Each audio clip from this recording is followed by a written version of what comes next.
کچے کے ڈاکو، کچے کے ڈاکو، یہ کچے کے ڈاکو آخر ہے کون؟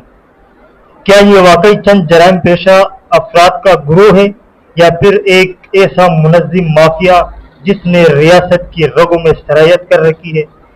یہ سوال آج ہر اس شخص کے ذہن میں ہے، ہر اس شخص کے ذہن میں گردش کر رہا ہے جو سندھ اور جنوبی پنجاب کے کچے کے علاقوں میں ہونے والی خوریزی، اغوا برائے تاوان، قتل، لوٹ مار اور ریاستی رٹ کی مسلسل تذلیل کو دیکھ رہا ہے۔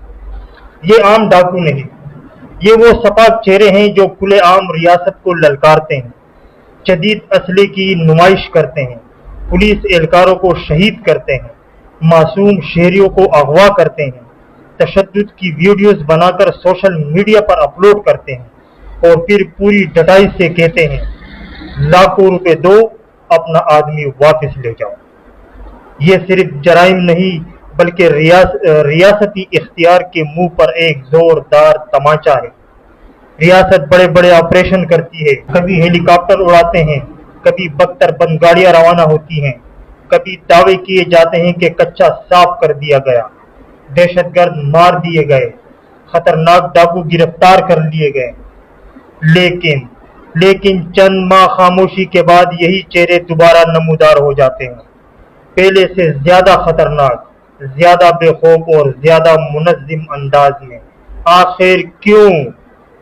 اس لیے کہ یہ صرف بندوق اٹھائے چند افراد نہیں بلکہ ایک پورا نیٹ ورک ہے، ایسا نیٹ ورک جس کے تانے بانے کچے سے نکل کر پکے علاقوں تک پھیلے ہوئے ہیں۔ ان کے مخبر موجود ہیں، سہولت کار موجود ہیں، مالی مددگار موجود ہیں، سیاسی سرپرست موجود ہیں اور وہ عناصر بھی موجود ہیں جو چند سکوں کی خاطر خوف یا مفاد کے بدلے معصوم انسانوں کو ان درندوں کے ہاتھ فروخت کر دیتے ہیں۔ کچے کے ڈاکو کا سب سے خطرناک پہلو ان کی وہ بے خوفی ہے جو اس بات کا ثبوت ہے کہ انہیں کہیں نہ کہیں یقین حاصل ہے کہ ان کا کچھ نہیں بگڑے گا۔ وہ جانتے ہیں کہ ریاستی نظام میں ایسے سوراخ موجود ہیں جہاں سے وہ باہر نکل بھاگتے ہیں، اسی لیے وہ پولیس پر حملے بھی کرتے ہیں، ویڈیوز بھی بناتے ہیں اور سوشل میڈیا پر اپنی طاقت کا مظاہرہ بھی کرتے ہیں۔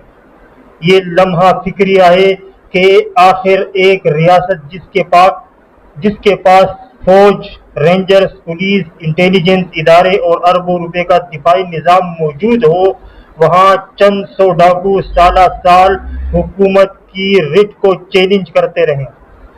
اصل مسئلہ صرف کچے کے جنگلات یا دریا کے بیچ موجود پناہ گاہیں نہیں، اصل مسئلہ وہ پکے کے ڈاکو ہیں جن کا ذکر خود یہ جرائم پیشہ گروہ کرتے ہیں۔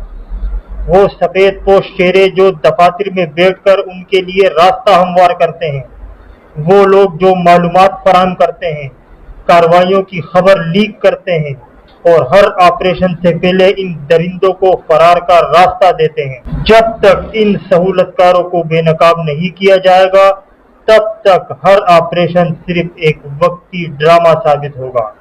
عوام اب بیانات نہیں، مستقل امن چاہتے ہیں۔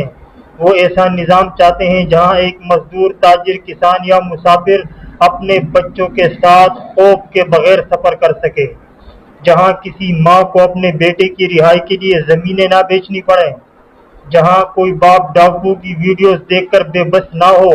کچے کے ڈاکو صرف چند جرائم پیشہ افراد نہیں بلکہ وہ ناسور ہیں جو ریاستی کمزوری، سیاسی مصلحت، کرپشن اور ناقص حکمت عملی کی پیداوار بن چکے ہیں۔ اگر واقعی اس افریت کا خاتمہ کرنا ہے تو صرف بندوق نہیں بلکہ اندرونی احتساب، خفیہ نیٹ ورک کا خاتمہ، سیاسی سرپرستی کا صفایا اور مستقل ریاستی رٹ قائم کرنا ہوگی، ورنہ ہر چند ماہ بعد یہی سوال دوبارہ گونجے گا، یہ ڈاکو ہیں یا چلاوے؟ آخر یہ دورہ معیار کیوں؟ سوال صرف یہ نہیں کہ کچے کے ڈاکو اتنے طاقتور کیوں ہیں، اصل سوال یہ ہے کہ آخر ان کے خلاف وہی رفتار اور وہی طاقت کیوں استعمال نہیں ہوتی جو ایک عام شہری کے خلاف چند گھنٹوں میں حرکت میں آ جاتی ہے۔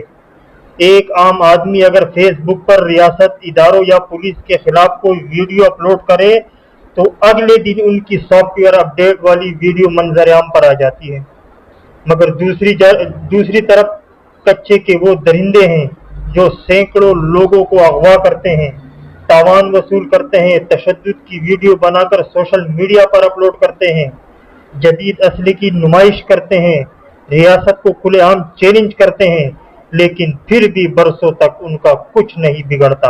آخر کیوں؟ یہ سوال آج سندھ کے ہر شہری کے ذہن میں ہے۔ کتنے ہی خاندان برباد ہو گئے، کتنے ہی معصوم لوگ ان درندوں کے ہاتھوں ذلیل ہوئے، کتنی ہی ماؤں کے بیٹے اور بچیاں یرغمال بنے، مگر اکثر معاملات خاموشی کے ساتھ تاوان دے کر نمٹا دیے گئے۔ نہ مکمل انصاف ملا، نہ مستقل خاتمہ ہوا، نہ ہی وہ خوف ختم ہوا جو کچے کے نام سے لوگوں کے دلوں میں بیٹھ چکا ہے۔ اور پھر جب عوام خود اٹھ کھڑے ہونے لگتے ہیں، جب قبائلی قافلے نکلتے ہیں، جب لوگ اسلحے لے کر یہ اعلان کرتے ہیں کہ اب بہت ہو گیا، تو اچانک ریاستی مشینری حرکت میں آتی ہے۔ 48 گھنٹے کی ریڈ لائن دی جاتی ہے، دباؤ بڑھتا ہے اور حیرت انگیز طور پر وہی مغوی بازیاب ہو جاتے ہیں جن کے بارے میں کہا جاتا تھا کہ کچا بہت مشکل علاقہ ہے۔ تو سوال پیدا ہوتا ہے، اگر بازیابی ممکن تھی تو پہلے کیوں نہیں ہوئی؟ اگر ریاست کے پاس طاقت تھی تو وہ پہلے کہاں تھی؟ اگر کارروائی ہو سکتی تھی تو برسوں تک خاموشی کیوں رہی؟ عوام اب صرف دعوے نہیں مانگتے، وہ جواب مانگتے ہیں۔ وہ جاننا چاہتے ہیں کہ آخر وہ کون سی طاقتیں ہیں جو ان ڈاکوؤں کو ہر بار دوبارہ زندہ کر دیتی ہے؟ وہ کون لوگ ہیں جو ان کے سہولت کار بنتے ہیں؟ اور وہ کون سی مصلیحتیں ہیں جن کی وجہ سے معصوم شہری سال سال خوف کے سائے میں جینے پر مجبور ہیں؟ یہ حقیقت ہے کہ جب عوام متحد ہو جائیں، جب غیرت جاگ جائے، جب لوگ اپنے بچوں اور عزتوں کے تحفظ کے لیے کھڑے ہو جائیں، تو پھر ریاست کو بھی حرکت میں آنا پڑتا ہے، کیونکہ عوام کا دباؤ ہر خاموشی کو توڑ دیتا ہے۔ کچے کے ڈاکو صرف جنگلوں میں نہیں چھپے ہوئے، ان کی جڑیں وہاں تک جاتی ہے جہاں سے معلومات لیک ہوتی ہے، جہاں سے سہولت ملتی ہے، جہاں سے خاموشیاں خریدی جاتی ہیں۔ اور جب تک ان پکے کے ڈاکوؤں کا احتساب نہیں ہوگا، تب تک ہر آپریشن صرف وقت کی خبر بن کر رہ جائے گا۔